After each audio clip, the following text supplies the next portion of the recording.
It's all in how you say it. You hear that a lot, but sometimes it's not. Sometimes it's not just simply what it is that you have to say. Sometimes we need a little extra something. Currently, this is according to the Migration Policy Institute. Currently, we have about 5 million ELL students who maybe at home Spanish is the primary language, maybe Chinese is the home language. That's the heart language. That's what they're being raised up in. And then they're sent off to schools where they're going to learn in English. So they've got one language for at home, one language for at school, trying to learn those two different things, keep them balanced, not get them all jumbled together. And though we know that ultimately that will end up being a benefit for those students if they pursue both languages, we are also fully aware that it can pose some interesting challenges in the beginning. If you think about the language that you share, the language that you speak at home, you've got cultural ties that bind you to that. You've got these connections. They talk about in school all the time now, the text-to-self connections or the text-to-world connections, the text-to-text connections. What happens when you don't have those connections to your language?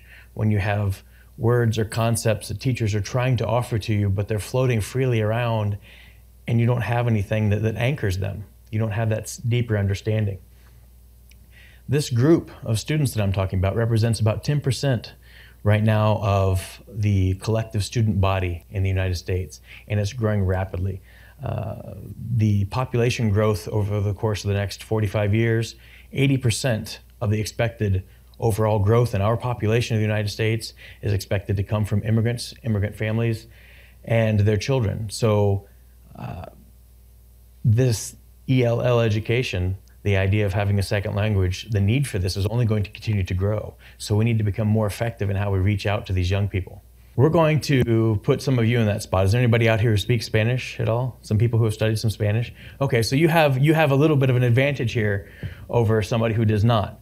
But we're going to pretend maybe now that you're an immigrant and you're going to Colombia, okay? You're going to somewhere in South America. You can go 21 different countries in the world whose primary language is declared to be Spanish. Okay, so you've come into my math class and we are going to give you a very simple math problem. Okay, this is very simple. It only involves basic addition, basic subtraction. So I want everybody to have their answers ready for me. Simón está jugando tejo con su amigo Benjamín en sus vacaciones en Colombia. Si Simón tuvo 3 manos, 2 mechas y una moñona, ¿cuántos puntos más necesitas para ganar? I'll give you a second. It should be something you can do in your head, actually. Simple subtraction, simple addition. My Spanish speakers, do you have the answer for me? No. Well, I don't understand. Well, okay, so maybe this is where you go to one of those government offices and up on the wall, you see one of these charts. You can point and pick your language, right? And then I can translate that into your language. Okay, you're telling me you need this in English. Okay, so you're not speaking Chinese or Japanese. We're not doing the Spanish or definitely not the Spanish, evidently. We'll go ahead and we'll pick English. Okay, I'll just translate this. I'm going to teach you the words. I'm going to translate it into your language. And we're going to say, Simon is playing Tejo, that's the name of the game, with his friend Benjamin on their vacation in Colombia. If Simon has 3 hands, 2 hits, and a strike, then how many more points does he need to win? So now it's in English. I've translated it for you. You can all give me the answer. Nothing. Well, this is something that actually I only stumbled upon Tejo a short while ago in an exploratory class that I'm teaching right now. I've offered my students the opportunity to pick from the abundance of Spanish-speaking countries in the world, and they chose to learn about Colombia. It was one that they wanted to learn about. What you need, with a piece that's missing, is the background information, something to anchor this to. This is kind of like if a student comes in your room and you say, okay, Paul made 5 free throws last night and 2 field goals in the basketball game. Now, assuming you know about basketball, then you know that a free throw is worth 1 and a field goal is worth 2. You can add them up and it's real quick math. If you don't know about Tejo, you have no idea what these are valued at, you can't do the problem. It has no meaning to you, okay? So let's talk Tejo.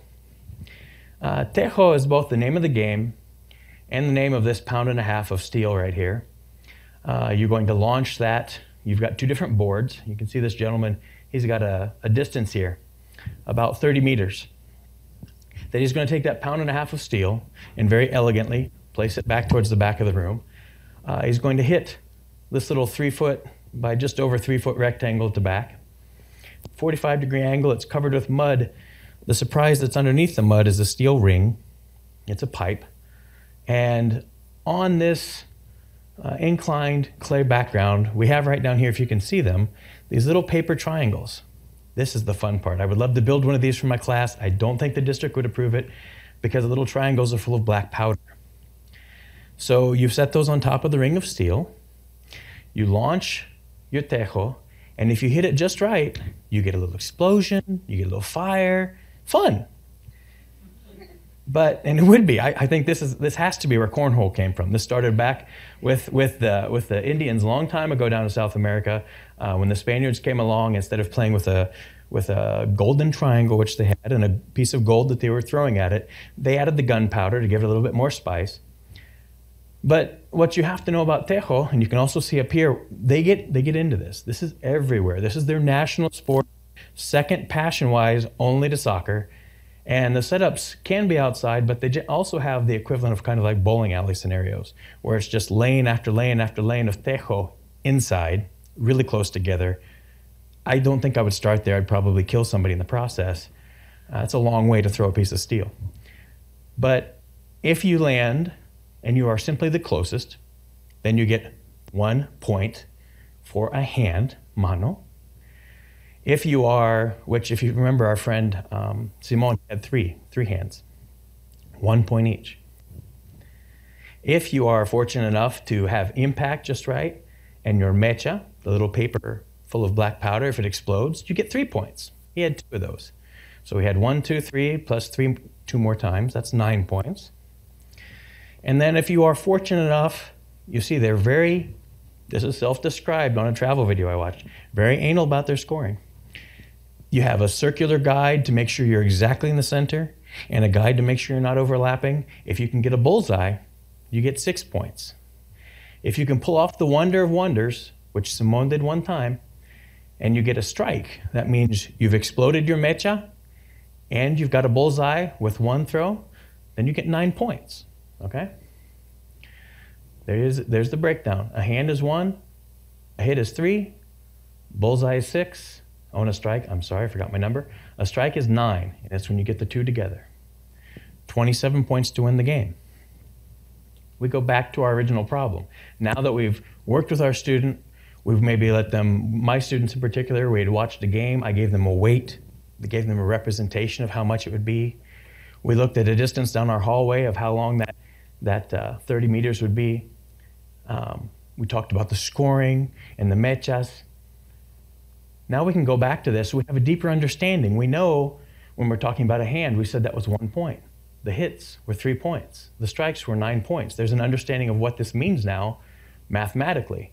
Once we eliminate all the confusion that we've got, we see that all I'm asking you to do is add these single-digit numbers. Now when it comes to subtraction, I'm asking you to do a little borrowing, so a little bit more intense there mathematically. But actually, all we're asking you to do is say that our friend Simone needs 9 more points to win the game. There we go. Now, what in the world does this mean to us?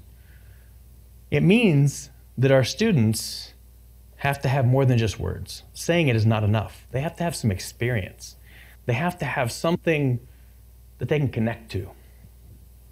If we're asking them to come up here and look at this huge lake or this huge ocean of knowledge we want them to go diving into, we have to give them something that shows that it's going to be safe. We have to give them some understanding of what they're getting into.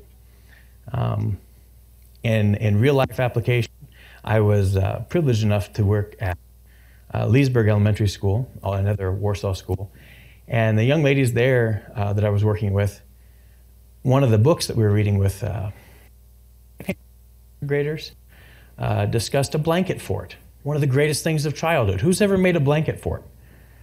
Okay, now, when I say the word fort, you might think of some big wooden monstrous thing with, knights out defending it, but a blanket fort's a different thing. Take away that experience. It meant nothing to the students, and we could see that. So what do? You bring in a lot of blankets. reading groups inside of a blanket fort. Why? Because now they have the experience. And now this book makes sense. They have a connection. They have an experience. Talking about garage sales. They'd seen some, but they didn't know what it was like. They didn't know what it was about. What do? Monopoly money and trinkets around the classroom. Have them price it. Have them buy from each other. It's good for their math skills. It's good for their social interaction. And they've got another peg that they can hang this on. Now that story makes sense. They have the connection. If we don't give our students, which maybe some of you aren't teachers, maybe some of you aren't going to be teachers, guess what? You might have children one day. You might have nephews and nieces. You might have somebody at work that just doesn't get this thing in this technical document that says how we do things around here. Walk them through it. Give them something tangible. Give them an experience. Help them to understand what it is you're talking about. You're building the platform instead of giving them a little square to stand on and saying, now reach for the world. We're helping them extend that platform so they can get closer, so they can get farther away from their comfort zone and learn more about what's really out there so that our lessons mean something and empower them. Thank you.